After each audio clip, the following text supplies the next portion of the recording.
This is a workshop on step 1. At this time, I'd like to take and turn the meeting over to Chris R. from England, from Texas. Let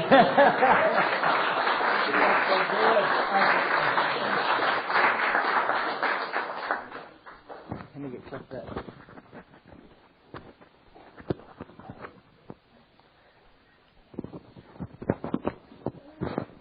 Can you hear me all right? I don't know why we do this. I'm not going to need a microphone in about 10 seconds anyway. So. My name is Chris Kramer. I'm a recovered alcoholic.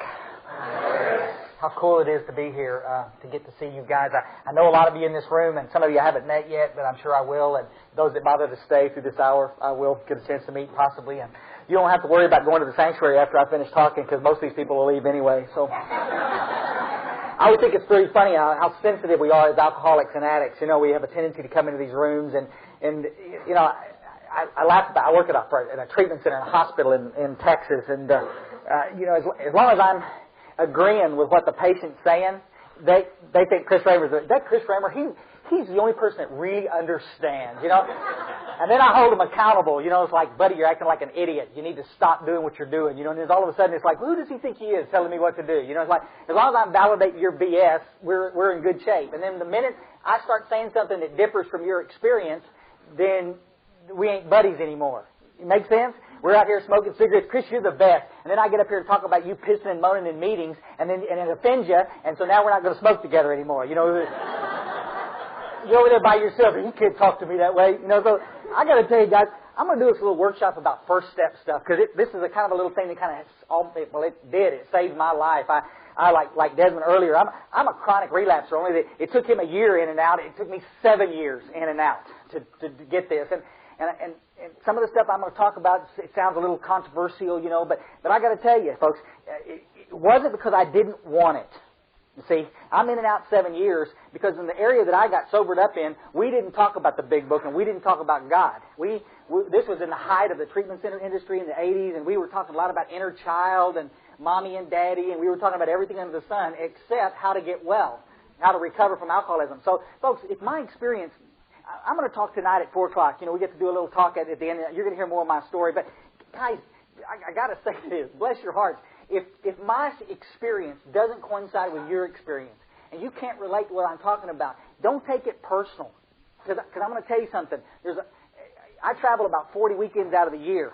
And it's not because I'm particularly whimsical or you know, it's that there's a lot of people out there that want to hear what I'm talking about. You follow me? So, I mean, I know that there are some people that are identifying with my experience. I nearly died twice. I nearly died getting to Alcoholics Anonymous thanks to alcohol and drugs. And I'm going to tell you something, folks. Once I got to AA in 1980, I almost died again because nobody had the courage to tell me what it was to be an alcoholic. You with us? It's like, we were laughing with Desmond. It's like we're working on commission in here. You know, and it's like, no, if you're an alcoholic, let me back up a minute.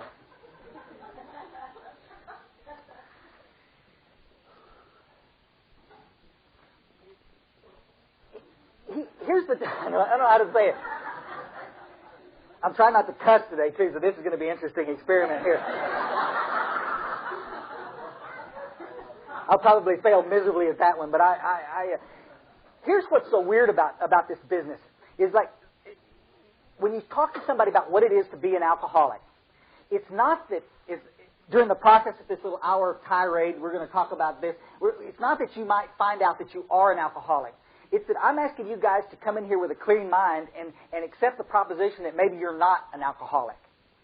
Because you see, I sat around the fellowship for years and nobody would ask me some specific questions because they were too busy worried about whether or not they were going to step on my sensitive little feelings or not.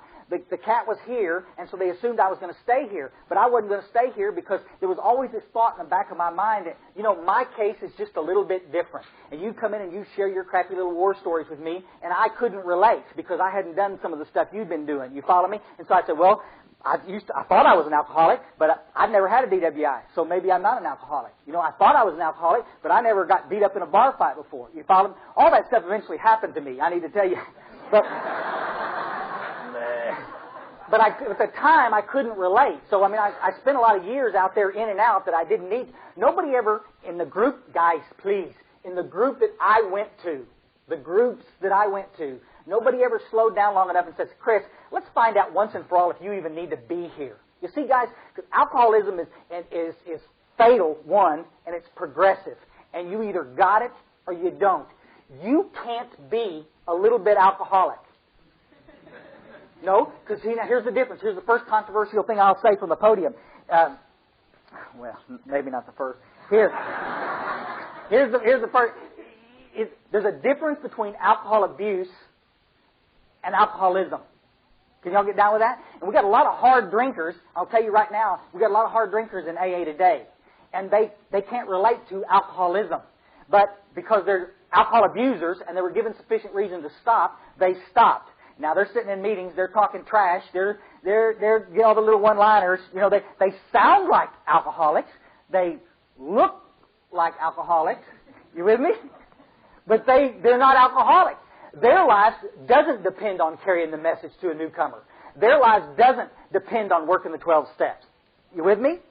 But they're in meetings, and they're calling themselves an alcoholic, and what we read earlier, there's only one requirement for membership in Alcoholics Anonymous, and that's a desire to stay sober. Well, I desire to stay sober. That's great. But if you're not an alcoholic, you be real careful what you're sharing in the meeting with me. Because if it differs with what's in this book, you and me are going to go out and smoke a cigarette and chat. This is where some of you guys get cranky. This is where so I wore my special Denny's shirt today. Y'all see it? Y'all notice the Denny's shirt? I got a buddy in Houston that owns some Denny's, and he sends me these shirts, and I wear them sometimes when I lecture and do this kind of stuff because I believe that this is the place that we need to go talk about a lot of stuff that we're talking about out there in Alcoholics Anonymous. See? Because I believe in a meeting ought to be a pep rally. We ought to be talking about the power of God. We ought to be talking about the 12 steps. And other than that, we're going to part ways. See, some of the stuff I want to talk about at 4 o'clock tonight, you know, some of you that are not going to be here at 4 o'clock because I'm going to go ahead and piss you off now. That's okay. You know, but I need to tell it now because I might not get another shot at you later. I believe that ulterior motives. I believe that Alcoholics Anonymous was exactly what Desmond said. It was a gift to us. And it's difficult for me not to get quite emotional about it because about the time that Bill Wilson was dying in 1971, I was picking up my first drink. And if it hadn't been for some people strongly standing in the trenches explaining to us what this program was about, I wouldn't be here today. And I got to tell you guys, I got a terrific life today. I have a wonderful life today as a direct result of following the tenets in these books. You follow us in the 12 steps of Alcoholics Anonymous. And if you can stay sober, hanging around the periphery, you're welcome. But I might submit something to you. I spent years in and out. Why couldn't I stay sober? Because my time in Alcoholics Anonymous, when I wasn't working the steps, was more painful than my time out there drinking. See, I suffered from a thing called a spiritual malady. And the depression that is involved in a spiritual malady is, you can cut it with a knife. A lot of y'all understand that. And I started going to doctors early on. I was barely 20 when I started seeing a doctor and receiving my first prescriptions for antidepressants. I mean, guys, I was 35 when I finally got sober. That's 15 years that I was taking medication to treat a symptom that could be alleviated like that by the power of God. It's a pretty cool thing. So this is what we're going to talk about. I brought some little issue man buttons up here for some of you guys that wanted the little issue man buttons, and so let's get started on this. There's a small percentage of us in this world. I'm watching the clock, guys. I got you for about an hour, and then we'll go smoke a big cigarette. I was too nervous to smoke earlier. I didn't get a chance. Alcoholism and drug addiction, what nobody bothered to tell me for years in and out of this fellowship was that it was genetic. You see, we kept wanting to spend time in therapy talking about what was it in my life that caused me so much discomfort that I had to drink over. You with me? Now, I got to tell you, there was some stuff in my life that caused me some great discomfort, and I drank over that. You with me? I'm down with that. People sometimes misunderstand what I'm saying, that my past doesn't matter. I'm saying, of course it matters, but alcoholism being the genetic disease that it is, I would have had whether I'd been raised in a rich family or a poor family. Make sense? And this is what we kind of all need to get on the same page. Some of you guys in this room, you get cranky about this message that I'm carrying to you today because you've been holding on so tight to this issue that you continue to think is causing you to drink and drug. And that's what the book tries to explain. Bill Wilson, in the first 100 pages, describes the 12 steps of Alcoholics Anonymous. In the first 60 pages, he talks about this right here, first step. He spends, in the next 40 pages, he describes the next 11 steps. Bill Wilson really wants us to understand what this is about. Are you an alcoholic or not? In the back of the book, on page, I think it's 155 or 150, well, heck, I'll just read it. Thanks for the cold weather, too. I'm sure y'all did that on my... Talking about Dr. Bob. Bill Wilson's talking. He's talking about his bud, Dr. Bob, when he was 12-stepping him. And he said, Dr. Bob, he said he had a desperate desire to stop, but saw no way out. For he had earnestly tried many avenues of escape. Painfully aware of being somehow abnormal.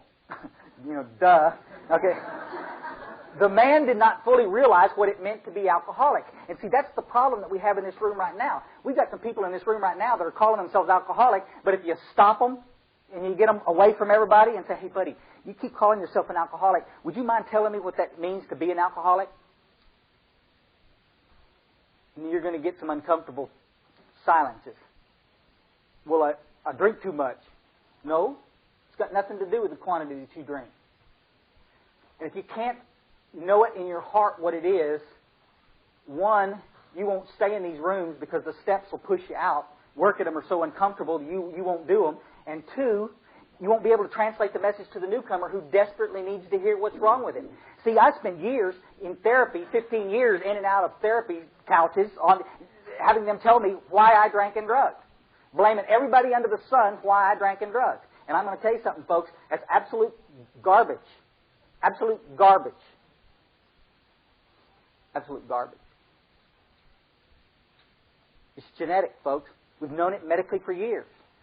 Genetically, there's a small percentage of us in this country that are wired like us. About 15% are wired like me. About 85% of the people, hard drinkers, moderate drinkers, they can take it or leave it alone. You with me? But there's a small percentage of us, it's like being allergic to food. We got anybody allergic to food in here? Please. What are you allergic to? Sugar? What happens when you eat sugar? You get more sick. Absolutely. I think that's the truth.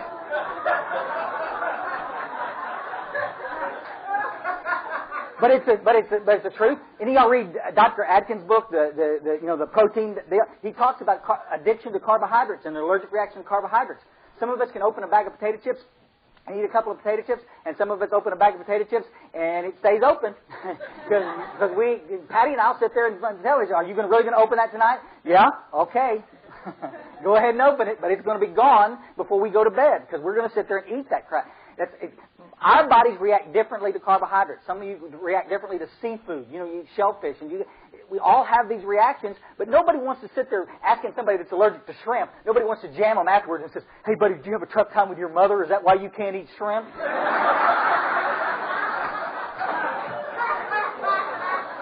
No, and we laugh about it. But I've had countless arguments with people. I had to do a whole life story one time about how I was potty trained to try to figure out why it was that I was drinking. Now, guys, I'm not knocking therapy. I learned a lot of great stuff about myself, but we're trying to treat something that can only be treated internally by looking at stuff that's external. You with us? And this is for years what we've tried to do. So I want to talk to you a little bit in the time I've got with you about what the book calls is what it just clearly describes as alcoholism. First thing I want to read you, though, is my new favorite page. I read it last summer when we were up here. And I got it's on page 34 if you got your little book. Whether such a person can stop. Well, the whole paragraph. For those who are unable to drink moderately, the question is how to stop altogether. We're assuming, of course, that the reader desires to stop. Stop right there. Now, that's an assumption, isn't it? I mean, how many of you guys know there's people that you're dealing with, guys that you're sponsoring, perhaps, that they just flat don't think they're really one of us and don't want to stop. So, again, we're not out here soliciting business. Cat comes in, he's looking for some help. Here's the deal. Whether such a person can quit upon a non-spiritual basis depends upon the extent to which he has already lost the power to choose whether he's going to drink or not. Got it? Tough paragraph, tough sentence. It says, can you stop on a non-spiritual basis, folks? That's what the book is asking you on page 34.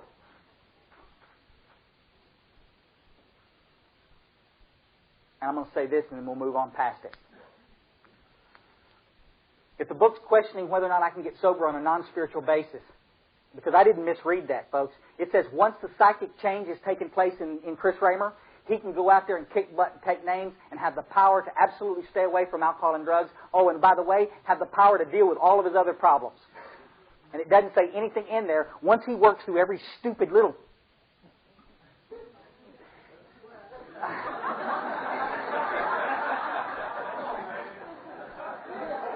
No, I just...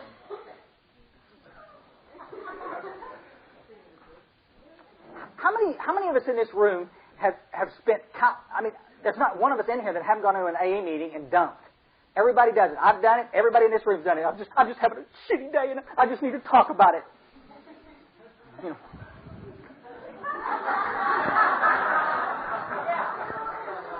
And I know we do, and we're going to continue to do it. There's people that are going to get, but I'm saying, but I never could get sober because I thought that's what meetings were. I believe, just like some of the other people have said, I believe that AA was one big self-help program, and I'm having a crappy day, and you're going to help me have a better day, and that means that I'm not going to have to drink. But you know, guys, here's the deal. We laugh about it every time I get a chance to talk. How many of you guys drank and drugged when everything was going absolutely great in your life?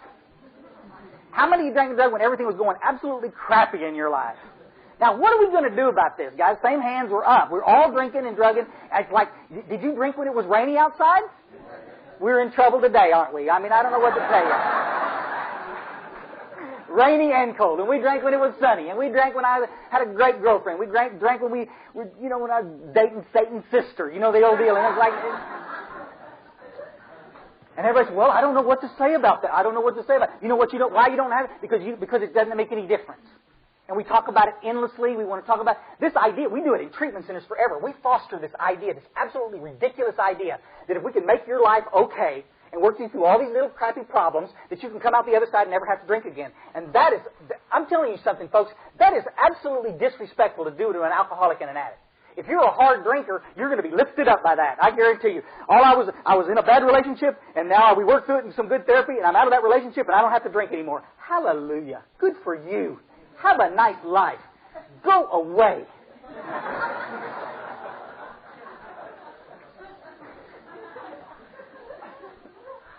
God, I've spent a lifetime organizing my life and trying to arrange this over here so I can get sober, and this over here so I can get sober, and this over here again. And I move and go here and go there and go there and then change and go to school and change.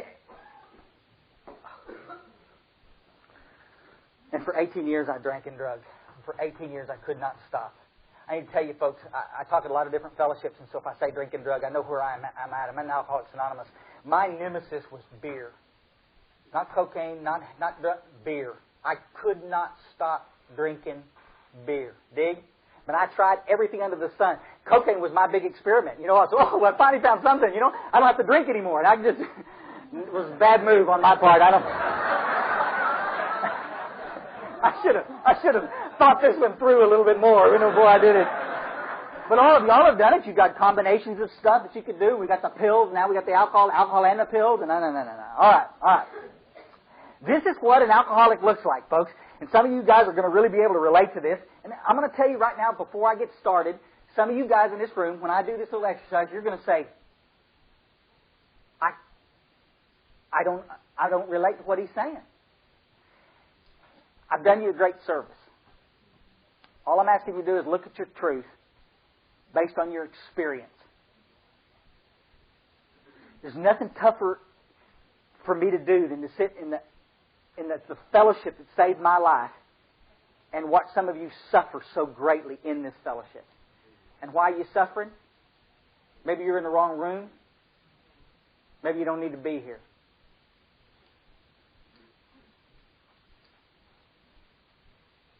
What Desmond said this morning was so true.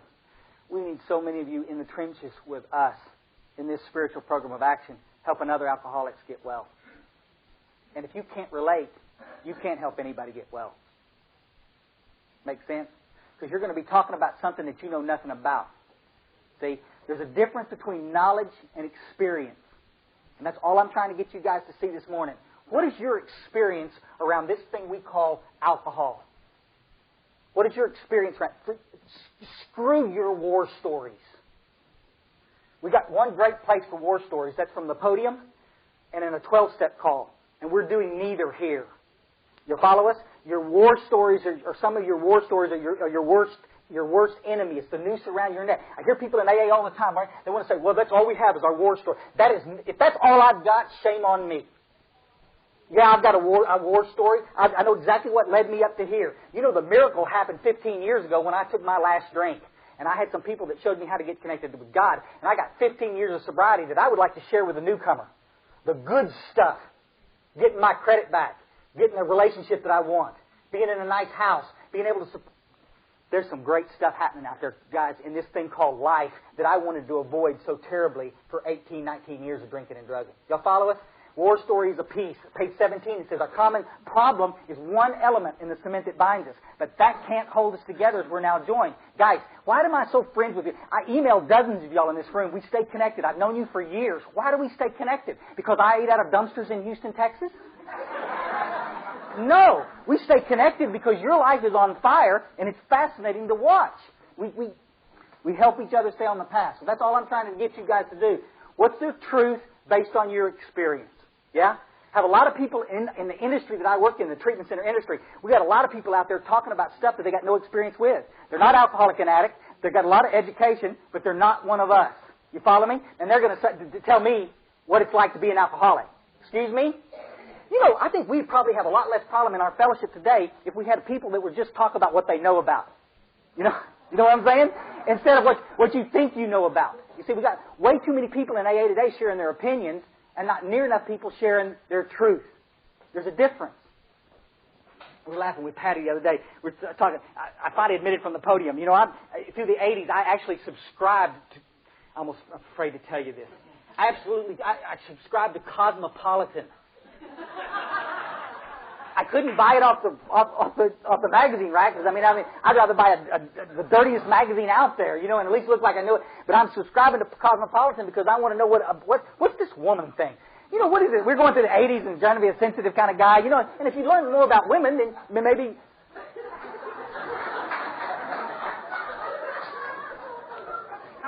Maybe you get more kissy-kissy. Okay, so.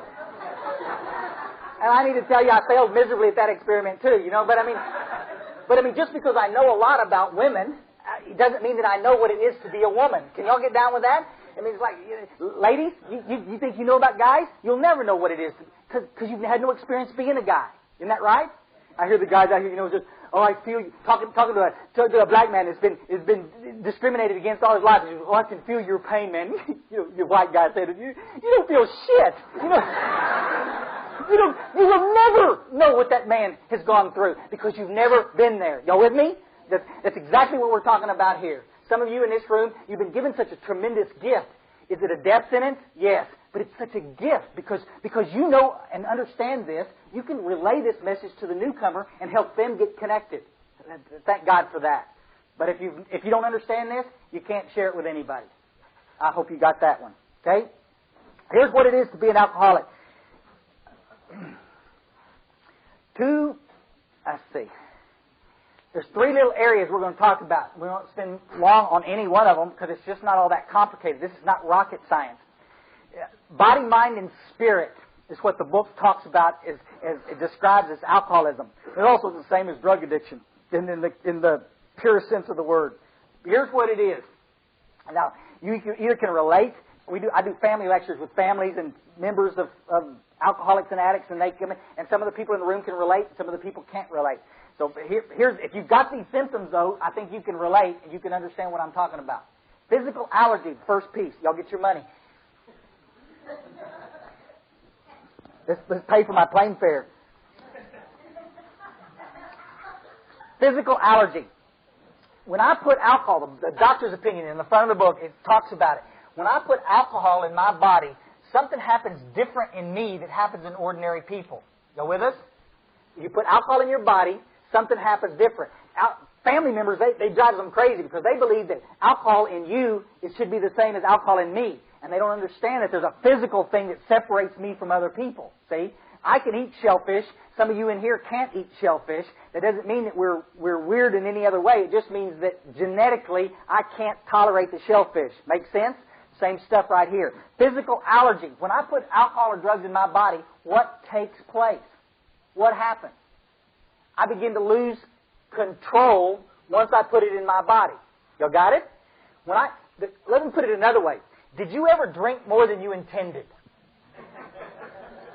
Yeah, and you get the young guys and they goes, no, every time I drank, I said I have to get absolutely squashed. I'm not buying that because I like Desmond and some of the others in here. I was a functioning alcoholic, folks. I was a professional chef for years at the height of my career. I couldn't do that if every time I drank everything in Texas. Y'all with me? But there were times that I set out and I was just going to drink a couple of drinks, right? And I ended up drinking 6 drinks. 16 drinks. You follow me? Some nights the phenomena of craving were satisfied with a couple of drinks. I drank 2 and went home. And some nights the phenomena of craving wasn't satisfied at all, and I drank around the clock. Y'all with us? There was nothing weird going on in my life that was causing me to drink that day. It was all boiled down to the phenomena called craving. Normal people don't crave alcohol. You with us?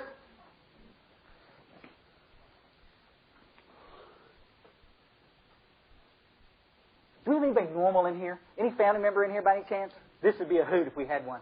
We could just torture that poor fool. You ever sit down with a normal person, though, and watch them drink, and they drink a couple of drinks, and you say, honey, you ready for another drink? And they go, no, thank you. I'm starting to feel it. See? And because they're starting to feel it, they don't like the way it makes them feel, and so they what? They stop. You see? What happens with us? We start to drink a couple of drinks, and we start to feel it. What does our little mind say? Guys, it is the truth. And you talk to this about people that don't understand this bit, and they think we're not. How many of you guys ever went and got sick in old beer joint and threw your guts up and then came back, walked back to the table, and, yeah, let me have another drink. It's like, we laugh all the time, blame it. It must have been the stupid chicken, blaming the chicken.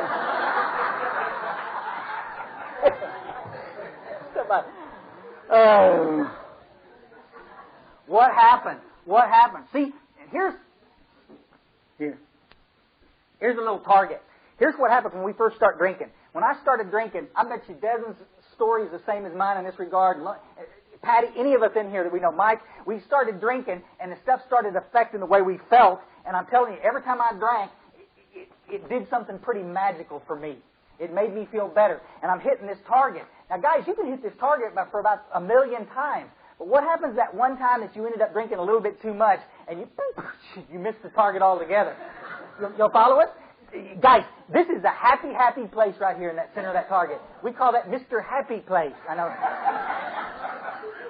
This right here is Mr. Not So Damn Happy Place. Right out here, you know what I'm saying? And sometimes we'd be drinking and hit this thing again for the next 1,000. I'm never going to get that squashed again and make a fool of myself and throw up at that party and I got a DWI and I'm not ever going to do that again. And so for the next 40, 50, 60, 80, 100,000 times, you hit this target again. You with us? And then there comes that one day that you set out to drink a couple. You with us?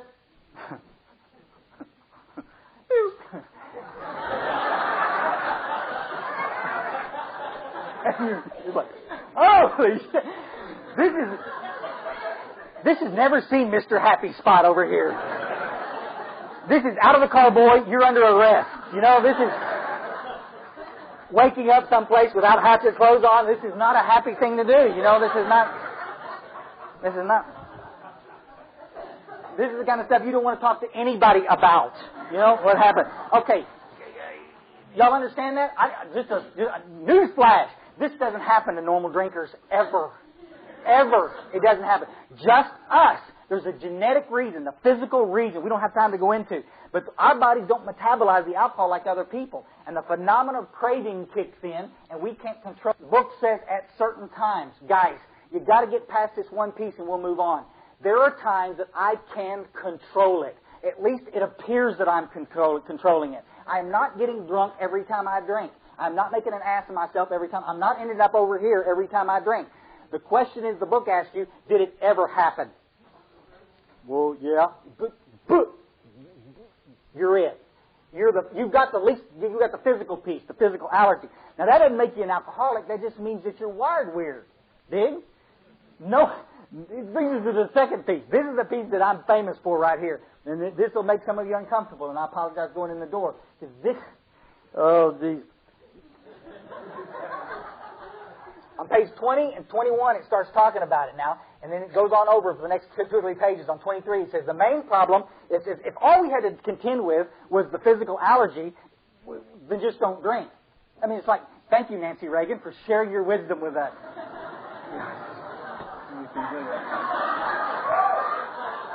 Just don't drink. Just don't drink. I mean, if you know that sometimes you drink a lot and you're over in Mr. Happy Spot, and now we're over here in Satan land, you know, then just don't drink. Well, I don't seem to be able to not do it sometimes. That's the second piece, buddy. That's what the book says. The main problem centers in our mind rather than our bodies. Listen, guys, detox centers, the hospital that I work for, we do a great job getting you cats detoxed off the pills or the alcohol, cocaine, whatever you're detoxing off of. We can get that out of your body, and now there's nothing physically to trigger the... You know, if you don't drink the first one, you'll never end up over here. That much is true. Now, my problem is I can't seem to stay away from the first one. Can anybody, you know what I'm saying? Can anybody try to clear this up in my head why it always is that I know this on an intellectual basis? Chris, if you just don't drink, you won't get drunk. Thanks. You know, I don't even have Desmond's education, but even I understand that. You don't have to be a rocket scientist to figure this out. Why can't I leave the first one alone? Why is it that I get caught in these mental blank spots, and a week after I've made a commitment with tears in my eyes in front of a wife that I don't want to scare or lose anymore, and I'm going to say, buddy, I'm not ever going to do this again. Why is it that I did it again? And we got people in AA today killing people, standing up on the podium saying, I got up this morning and chose not to drink. Did you now? Did you now? My book says point blank on page 24 that we have lost the ability to choose whether we're going to do this or not. If you can choose and make it stick, then you are not one of us. You're a hard drinker, a hard drugger, welcome. Have a nice life. But you're not an alcoholic.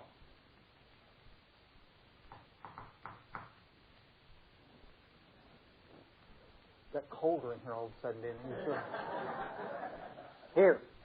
Choice, guys. This is the choice. You want to tell me you're choosing. This is why treatment centers kill us, because all we want to do is go to treatment and talk about all the reasons that why we're drinking. Isn't that right? How many of y'all been to treatment and y'all did it? You'll sit there and tell the counselors all the reasons that I'm drinking.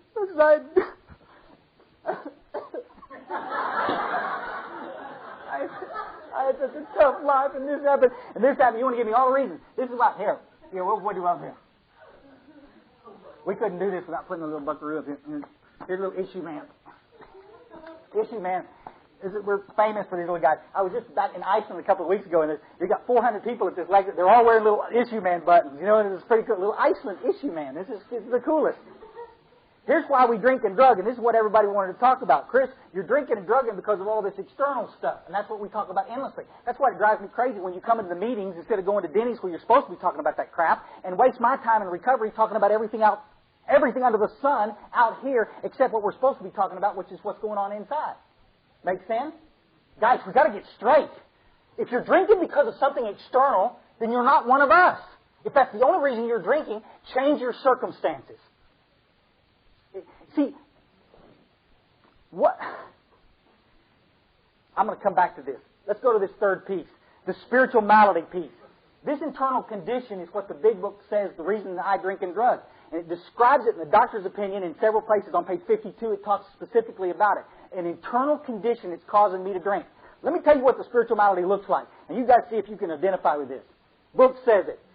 How many of you guys in here understand irritable? How about restless? Discontent? Fearful? Depressed? Boredom? And just leave them up. You're making me seasick. It's like it's a wave out here and you're putting them down. Yeah, it's the same. What about no sense of direction? Trouble in personal relationships? Trouble making a living? Got nothing to do with making money. A lot of us make good money. What do we do with that money? We out there spending more than we're making, living beyond our means, credit card debt. Spiritual malady is what that's called, folks. That internal condition is what's killing alcoholics and addicts. Guys, and I was talking to a friend of mine in the program yesterday. We were talking about his 12-year-old daughter who's never had a drink, and he's describing the symptoms. It's alcoholism. It's alcoholism. Guys, in 17 years old, somebody gave me a bottle of Boone's Farm apple wine, and I drank that bottle of Boone's Farm, and I'm going to tell you what the Boone's Farm did. Did it get me drunk? Yes. Did it treat the spiritual malady? Instantly. You cats in here, you want to think that the alcohol is the problem. If I just leave the damned alcohol alone, everything would be okay. If you're an alcoholic and you just don't drink, you will not get better. You will get worse. That's my experience. It's the experience of being around this fellowship for 20 years, watching you and myself in and out of this fellowship with the long periods of dry time and then leaving. How many of you people know people that have killed themselves in sobriety? Well, if alcohol was the problem, what are we doing? Alcohol's not the problem. Alcohol's never been the problem. Alcohol's the solution. It instantly treats this internal condition. That's why not drinking is a real pain for some of us. That's why, oh, you mean, I guess it's not drinking part, but no pot?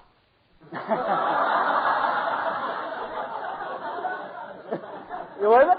How many people that I see coming to our hospital right now? There's 90 people in my hospital right now, and a lot of them were sober, dry for periods of time, and came back via the prescription pad. You follow me? I'm not taking any alcohol in my body anymore, but I'm not getting better either internally. And the depression comes back, and the boredom, and the fear, and the anxiety, and all of this, and finally it just gradually outweighs the benefit. And I get caught in this mental blank spot one day driving home from work. Y'all know what it's like. Hey, some of y'all had this little dry spell, you know? And you're driving back, rush hour traffic, you know, and like you've been doing okay for weeks and it's no problem. And now all of a sudden, the stupid radio station, they're just playing crap. What's all this rap stuff on here? I can't believe it's pushing it, irritable. You pull into work and somebody's got your parking place and you immediately are grateful that you didn't put the gun in the car today. If you have to go shoot somebody, you know, for getting your parking place, it's like everything's life and death, and you know, the voices are starting to return, and you're a worthless piece of shit, and you're never going to amount to anything, and you're no good, and you know the low self-esteem. You with me? Look at yourself in the mirror. God, what an ugly. You know, it's internal stuff, guys. There's nothing external happening weird. Your external world has gotten better because you haven't been drinking for 6 months, but the internal world is going to hell in a handbasket. And driving home that afternoon, you're just going to come unglued. You pull into a 7-Eleven, you walk in to get a soda water, and you open a deal, and there's a Dr. Pepper there, and you shut it and stand there for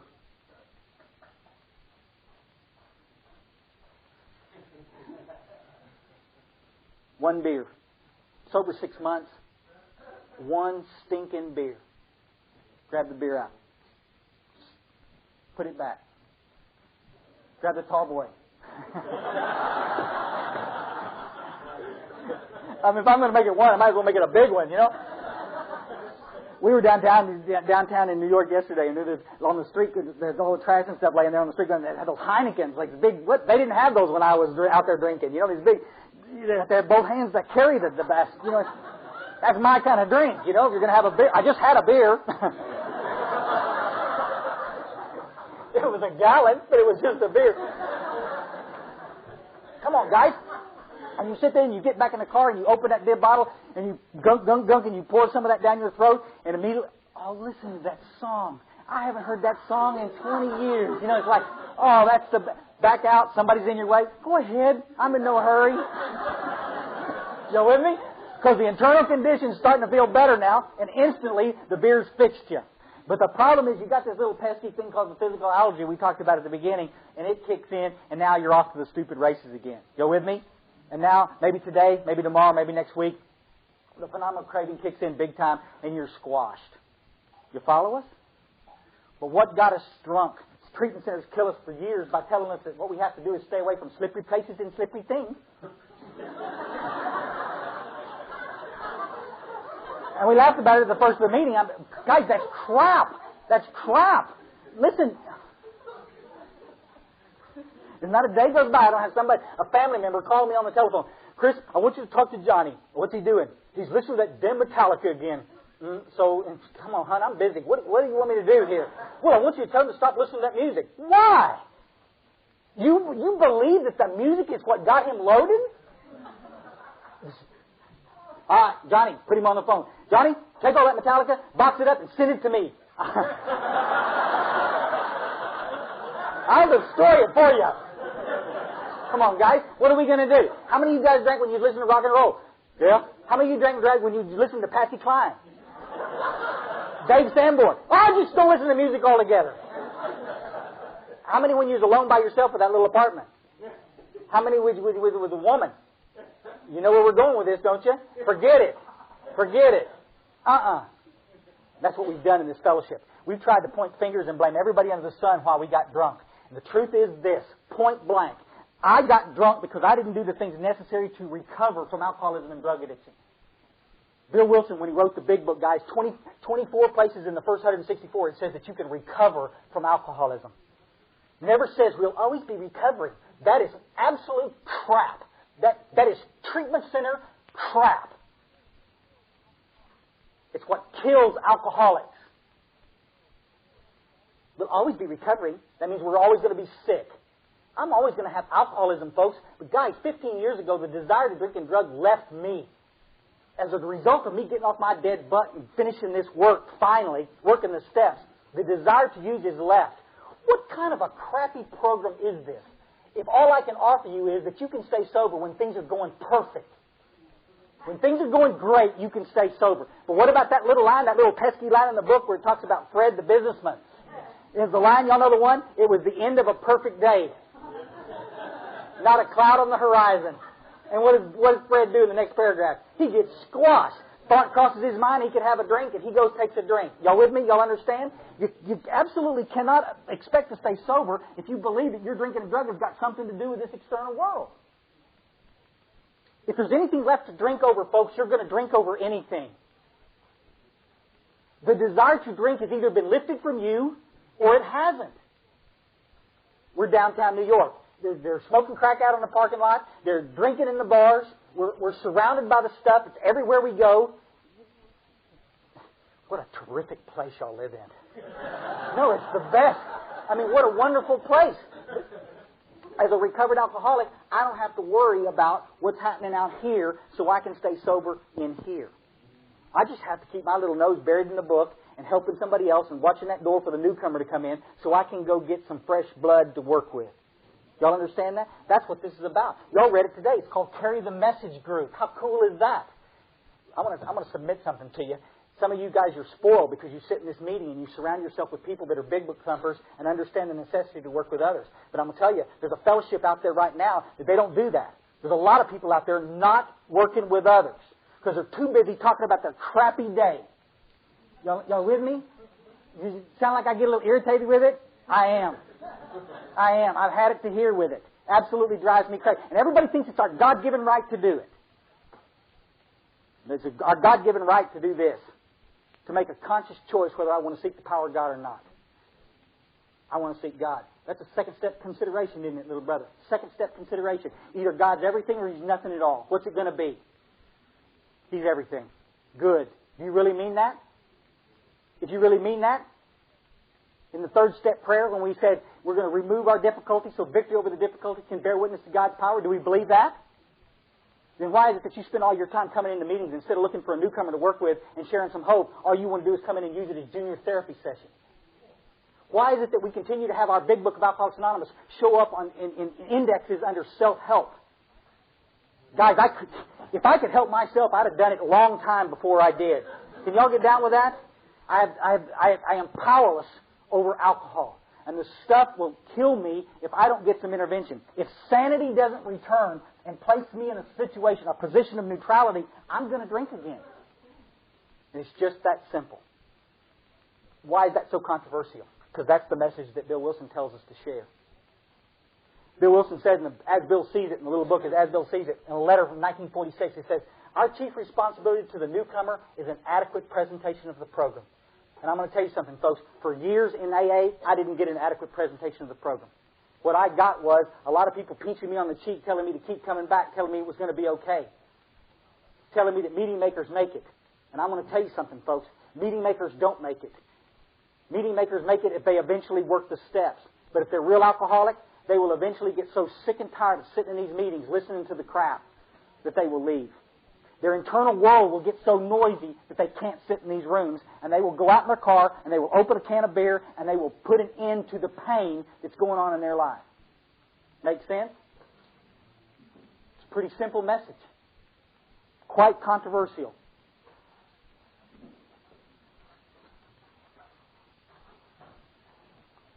Let me ask you a question before I go. Let me ask you a question.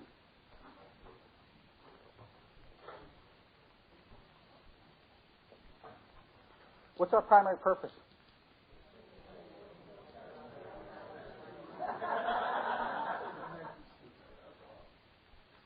What message are we carrying? We need to be carrying the message, the same message, guys, because the same message that got Bill Wilson sober is the same message that got Dr. Bob sober. And Bill Wilson and Dr. Bob carried it to number 3, and they got sober. And there's millions of us today because we're sober, because somebody had the courage to tell us what we needed to do in order to get sober. Just getting you in this meeting is not good enough. Now we've got to get you motivated enough to actually do the work that you're supposed to do to get connected.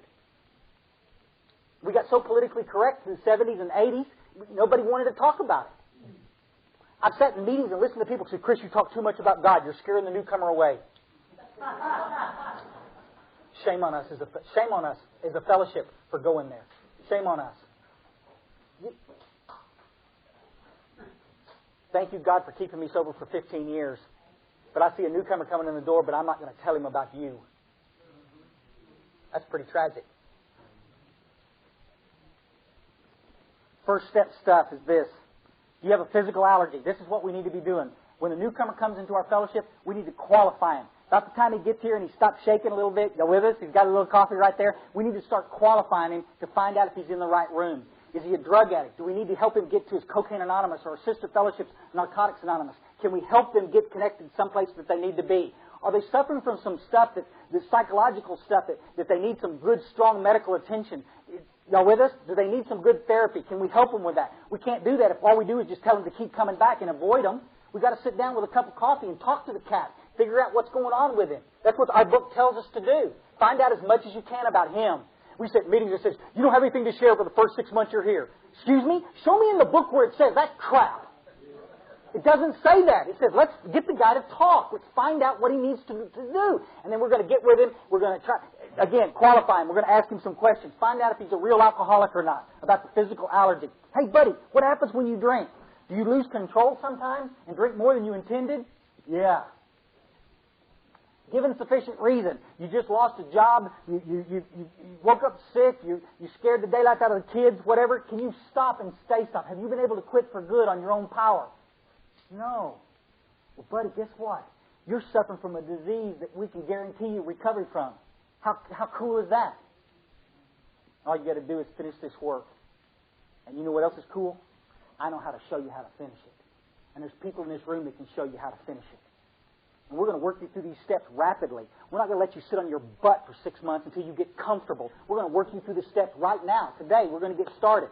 Tonight, when I talk at 4 o'clock, when I speak this afternoon, I'll tell you about my experience finally coming back to the fellowship after 7 years in and out and had the old-timers sit on me for 2 weeks until I finished the work. That's what they did with Ebby. What they did with Bill. But you're not good enough to do. We're just going to allow you to sit in these rooms for years and do nothing. Absolute travesty. Success rates in Alcoholics Anonymous used to be excellent. Second edition tells us we have a 75% success rate. The stats in Akron, around Cleveland, were nearly 100% in certain places. Read into the Clarence Snyder stuff. Read the history. Read the archives. Worst case scenario, 65% were getting sober. Right now in the United States, I'm telling you right now, we've got some cats from New York here that could probably fill us in a little closer on the stats. Right now in Texas, I can tell you right now, from chip sales, we've got less than 8% staying sober. What's up with that?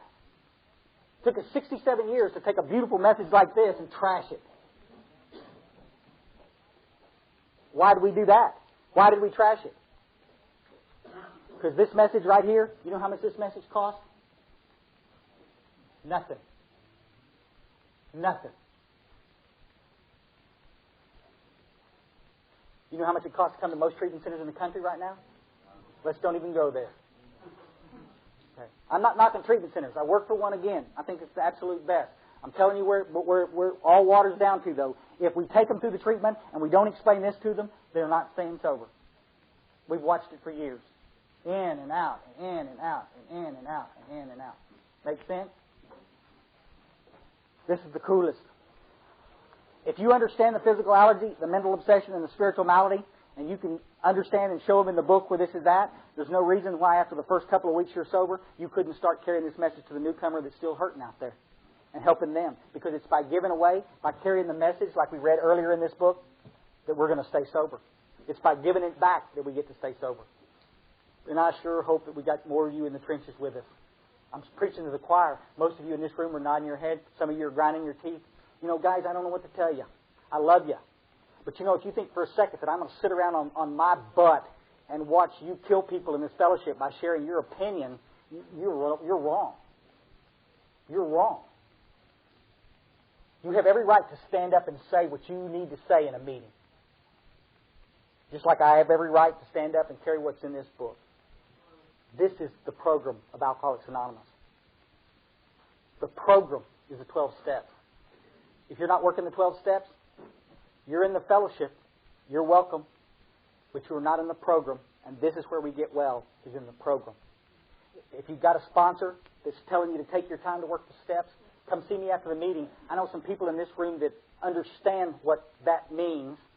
That means is I don't have time to mess with you. You down with that? Come, let us get you hooked up with some cats that are going to work you through the steps so that you can have a spiritual experience, so that the desire to drink and drug leaves you, and you can walk out of this room absolutely free. Thank God for that, because I'll repeat what Des said earlier. God, we need every single person in this room, young adult, old adult. We need everybody in the trench with us, helping us carry the message of hope. Because they're not getting it in treatment. They're going to get it right here with you cats. I'm glad to know every one of you. Thank you so much.